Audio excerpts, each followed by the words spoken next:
Good Morning Business. Le débat. Vous avez vu, Sandra, ça fait beaucoup rire non, parce que Nicolas. Sandra, elle dit on pose, on repose la question. Alors vous avez vu, ça vient des États-Unis oui. quand même. C'est ça qui est incroyable. Le New Jersey qui va augmenter là, si l'impôt. vous voulez, le New Jersey qui décide de passer la taxation des revenus au-delà d'$1 million de 8,97% en 2021 à 10,75%. On parle d'impôts locaux, évidemment. Hein. Voilà. Alors on nous dit, c'est du carburant merveilleux pour ceux qui veulent le retour de l'ISF, et ils sont quelques-uns en France. Regardez, même les Américains, même les libéraux aux États-Unis, même le riche État du New Jersey utilisent la seule solution qui vaille. Alors, les États-Unis, c'est pas l'ISF. Alors oui, attention, il faut bien voir, parce qu'on va avoir le débat caricatural. Ouais. Là, on parle d'une taxation des revenus, et pas une taxation des patrimoines. Donc comme dit Sandra, on n'est pas du tout sur quelque chose qui ressemblerait à l'ISF. On parle de taxer à 10,75 quelque chose qui était à 8,97. C'est-à-dire c'est une hausse de 1,78. Je vous rappelle que François Hollande, il avait taxé les revenus au-delà d'1 million d'euros, pas de dollars, mais de 75%. Et pas de 10,75%. Mais là, on parle quand même d'impôts locaux. Attention, c'est pas les impôts fédéraux. Mais bon. Mais au-delà de ça, c'est le principe. Puis bon, les États-Unis, vous avez 50 États dans un État, donc c'est comme un État, le New Jersey. Ouais. Donc on est quand même sur des niveaux de taxation qui ne sont pas comparables avec ce qu'on a pu expérimenter en France. Donc on peut s'amuser à faire les parallèles. Donc il y a du grain à moudre. Quand vous êtes à 8 et quelques... D'abord, cette taxation à 10,75, elle existait au-delà de 5 millions de dollars. Il s'agit de la mettre au-delà d'1 million de dollars.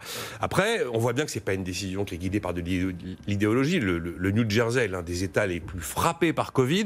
Il y a eu 16 000 morts, il y a une explosion du chômage. En plus, le gouverneur Phil Murphy, il n'est pas trop la France insoumise. Il a passé toute sa vie à Wall Street. Il est démocrate, mais bon temps. 20 ans chez Goldman Sachs. On imagine bien que ce n'est pas une espèce d'idéologie anticapitaliste qui l'habite. Et puis là, attention, on parle d'un État vraiment très riche. Il y a 9 millions de personnes. Vous avez 9% des foyers, 9% des ménages qui sont millionnaires. Donc là aussi, j'ai envie de dire que si on veut faire quelque chose, il y a du grain à moudre. Et puis, il y a aussi un autre sujet qui n'est pas le même que... Donc, aucun des parallèles ne tiendra la route, selon moi, ou ne tiendra le débat.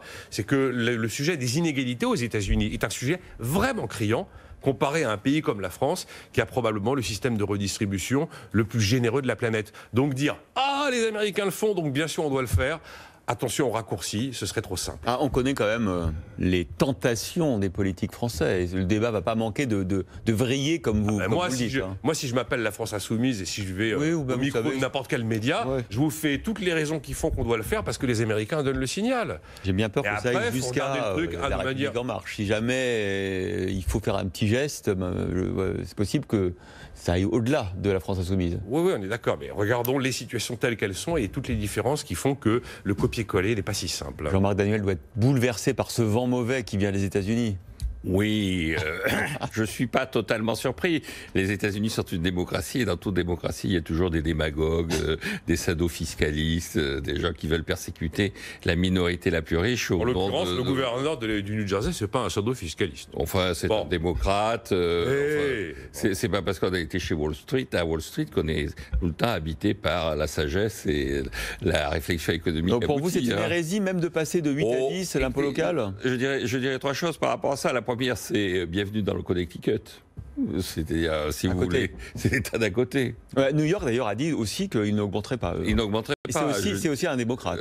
Oui, absolument. Et alors, évidemment, il y a toute une partie de New Jersey qui est tellement impliquée, tellement imbriquée dans la vie économique de New York que c'est difficile de déménager pour ces gens-là. Quand on habite à Bayonne, qui est un des quartiers quasiment maintenant de New York, qui est dans le New Jersey, de l'autre côté de l'Hudson, on ne va pas déménager, on va continuer à habiter en face de Wall Street.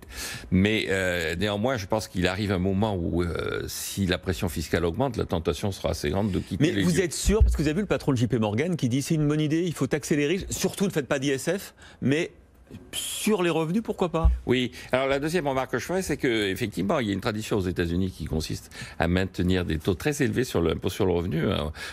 Thomas Piketty avait mis en avant le fait que dans les années Roosevelt, on avait atteint plus de 90%. C'est vrai.